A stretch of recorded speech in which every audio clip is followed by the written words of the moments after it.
Hey LaLa family, happy Friday. We have a very special edition for you today because Lisa is here with me in New Hampshire. Yeah. It was her birthday yesterday, so we're celebrating. Happy birthday. Thank you. So you did both of us this week. Right, and it's still pretty much your birthday as far as I'm concerned. All right, so we're going to give you your weekly update.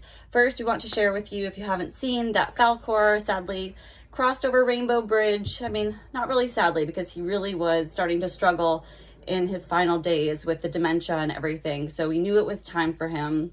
We all loved him so much. I know Lisa took care of him for a long time. I had him at my house. I feel like he was kind of a little bit with everyone throughout his almost 2 years with us in rescue, on and off. Special boy. Yeah, very special. So thank you guys for your support for Falcor, and to Jocelyn, who fostered him. Intakes, Wyatt is the one who came in this week, and yeah, it's been a lot. So he did have surgery yesterday. We'll talk about that more in medical, and we'll share a full update later today so you can see his before and after. But he had, I would say, what do you think, like 5 years of medical treatment that hadn't been done? Yeah, there's a lot of really intense, we'll post a little warning, but there's some intense photos that you'll get to see if you're interested. Yeah. But we're just glad that we have him now and that we're able to, take care of his needs and help him get on the path to recovery. Totally. That one was just meant to be, because we were not the first rescue in line for him, and just so happened that we were the ones that got called. Okay, so foster to adopts, nothing just yet. We are planning some new intakes this weekend, actually, that we'll post about for next week. And some of those are probably going to be foster to adopt. And if you guys don't know, if you're interested in adopting, but you're kind of on the fence about it, you can start as a foster, and fosters have the first right to adopt. All of our adoptions actually are foster to adopt trials. So we love foster to adopt. Come talk to us. It's great. And, it really gives us the opportunity, if you're interested in foster to adopt, to match you with a dog that we think would be really perfect for your lifestyle. So we're happy to do that. If that's something you're interested in, just shoot us an email. And then for actual adoptions this week, Ariel's adoption was finalized. So we're really excited that she is able to be in her forever home. She's a beautiful girl. And we're so grateful to her foster family, Lisa, for taking such good care of her. Not me. Different Lisa. We have lots of Lisas. We really do. We have awesome Lisas. And to her mom, Carly, for adopting her. So thank you both for that. Yeah, and her training is going to be a little bit ongoing too. I know you've been really supporting them as adopters, and they've got a trainer up in their area as well. So it's definitely a huge priority for us to support fosters, adopters, everyone throughout the whole process with training and medical questions and things like that. Speaking of training. Oh yeah. So we have a little bit of a training update that I wanted to give you. So if any of you are following along on my page, Live Love Dog Training, you'll probably have seen Frannie. So Frannie, aka Fantasia, is a dog that's actually been in rescue since January 2021. We haven't posted a lot about her because when she came in, I would say she was pretty much feral. I mean, we had a very difficult time working with her in the very beginning. And we just read her shelter records, and it was fractious dog. She's not aggressive at all, but she is total flight mode. Like, doesn't want anything to do with people. Yeah. And I remember those initial days, she was on a 20-foot leash constantly just so that, her fosters would be able to guide her from one place to another safely without putting her into full-blown panic mode. So Luciana and Becky were her first couple of fosters, and they did some really fantastic work in bringing her out of her shell, getting her to start to trust people. Their packs, both their dogs, were really integral in the process as well. But all of that to say is now she's been spending the last month or so with me, and we've really been working on some of those more difficult issues of getting her to learn to trust. Specifically, one of the biggest things we've been working on is touch desensitization, because she's still, you reach for her and she still flinches and does all this real dramatic, behavior. And we know that comes from a place of trauma. And so we really want to start reprogramming that response to be something that's not so much of a trigger for her. So we've been working really hard on that. Accept our love. It's like there's such a fine line, Lisa, and I think you're doing an awesome job with her of, pushing them a little bit past their comfort zone to make progress, but also not pushing her fully into that flight mode and where she starts losing trust with you. But I mean, I think you've made great progress with her. I mean, she's jumping in the car now. She's taking food out of your hand. She loves your pack, which is awesome. Super fun. We see that all the time with feralish dogs. They like other dogs. They want nothing to do with people. So yeah. Well, I will say I got a very exciting update text last night that Frannie took food out of Joey's hand as well. Nice progress. Taking care of my pack, and she jumped on the couch, right? And she So we've got some really good stuff going on, and it's not all about me. It's not all about just what I've been doing. So it's transferring over. Thank you, Joey, and thank you for the champagne also. Joey is Lisa's partner, and Happy he's awesome. Birthday to me. Yes. Yeah. So thanks, Joey, for taking care of the pups and holding down the fort and continuing her training progress, even though I'm not there. So I really appreciate that. But all of that to say, you guys, Frannie's story really is a great illustration of the commitment that we have to our rescue dogs. She was not an easy case. We were hoping that she was going to come out of her shell really quick once we got her into foster care. That wasn't the case, but we're still here. We're still doing what she needs. We're taking it one step further by, having her stay with me and really doing some focused training exercises every single day to work on this stuff. And going at her pace too, because that's, we really try to consider the dog's experience very much so in everything that we do. And, for her, it's going at her pace. Like for Falcor, it's like we would have loved to have him live out many, many more months and years with us, but his experience was a big consideration. So yeah, that commitment and that real consideration for the animal's experience. That's why you're here, hopefully, because you recognize that, and that's why you're a part of the family. Oh, Cowboy just came down here. Cowboy just came up to say hello. Hi, Cowboy. It's like, speaking of the experience of having a great time here in New Hampshire. He wanted to be in the weekly video too.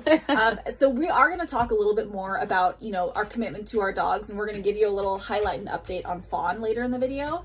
But actually now's a good time. This is it. Fawn's next. Let's chat about Fawn. Okay, we'll push medical then. So Fawn, you may have seen our post yesterday that Fawn is in need of either a new foster home or ideally a foster to adopt or adoptive home by April 5th.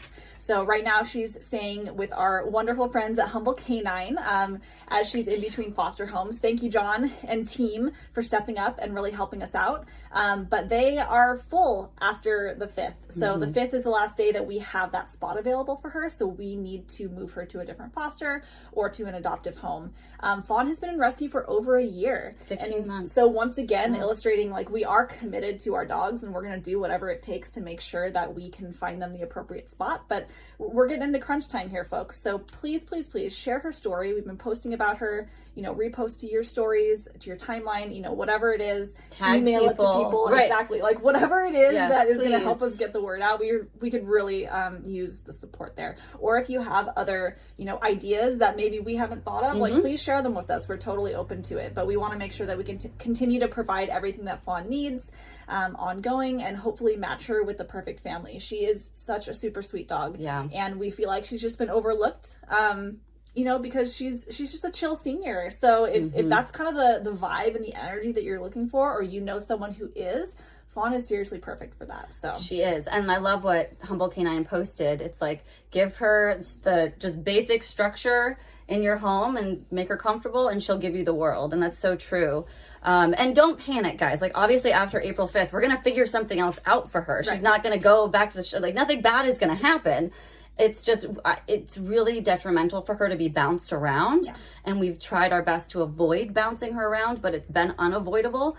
So that's really what we're trying to say, is we don't want to see her bounce from temp foster to temp foster. We really are trying to find her home, her place. She's so ready for it. And she's going to be coming out of, like a board and train type of scenario. She doesn't need much training, but she's going to have that great structure coming from Humble Canine, and we would love to have that go right into a foster to adopt home. Please share Fawn. She's also on our TikTok, and we're just like leveraging every platform possible. Will you join us to make sure she gets home? Cowboy is still right here, so if you see my arms moving, I'm petting him with his head in my lap. Okay, yeah, I did skip medical. Oh man, that's okay. Medical's a little hefty this week. So it is. You got a good update here. Okay, so Rosemary, who is a rambunctious little lady, she had her puppy checkup. We had shelter records that said that she was clear of parasites, but she still has like a really big puppy belly. So we wanted to double check on that, and her fecal was negative. That's great. And so she's feeling healthy. She got another updated vaccine and she's well on track. Now we're just working on the training and socialization. She was really taken from her pack way too early. So her foster mom, Stefania, is doing a great job of kind of teaching her what's appropriate, what's not as a puppy. Chew on toys, not on my hands, that kind of stuff. Okay, LaLa had her drain removed and her sutures and her staples and like all the stuff removed. So she's still got a little bit of drainage going on there, a little bit of pain that we're managing with her. But she's well on the mend. So thank you all so much for that. I think we still have around $3,000 to pay off her bill. So just side note there. We'll talk about $5 Friday in a minute. And Wyatt, okay. So he was scheduled yesterday just for a sedation groom, because obviously when we pulled him out of the shelter, we knew this boy's got to get cleaned up. It was just really bad. Really painful matting. Yeah. And thank you to Cynthia and, oh my gosh. Yeah. Josefina. Both of them, I think, went. I could hear her voice on the video. Thank you both for going up to get him. So he went to see primary care, and Dr. Kate was like, Emily, I can't leave that eye in there. She's like, he can't live with that for another day. There was a corneal rupture. It had been like that. I mean, really, this has been years and years and years of just him not being cared for and having to suffer and live like that. And you'll see that the pictures that we post, his body is all bruised from the mats. It's just very, very angry. His skin is very angry just from being matted for so long, and flea dirt and nastiness. So he's all cleaned up. He got stripped down. Thank you to Lauren and Dr. Kate and everyone at primary care. He had a couple of, I always forget the name of these. They are small sebaceous adenomas. So those are not scary. Sounds scary, but those are not scary. That's what those little growths are. He has a few more on his back that will remove when he needs a dental. But for now, it's just about him enjoying not feeling like total crap and settling into foster care. And he's doing great, wagging his tail, very loving. He'd had some negative behavior notes at the shelter, but clearly he was just in a world of pain. So we're really excited to get that taken care of for him and see how he thrives. Okay, so yeah, that leads us into $5 Friday. Join us for $5 Friday, please. Please. Yeah, when you guys donate, when you foster, when you adopt, when you engage with us in that way and support us, that allows us to rescue more dogs. So please donate today, $5 Friday. We would so greatly appreciate it. That'll go toward paying off LaLa's bill, toward Wyatt's bill. Yesterday was $1,500, toward Fawn's training and boarding, toward Fantasia's training and boarding. Like, it gets spread all around for all these different dogs. You can also notate what dog you specifically want your donation to go to. Venmo, PayPal, all of our pages. You guys know how to donate, and we would appreciate if you do. So that's it. All right. Special edition from New Hampshire, Lisa and Emily.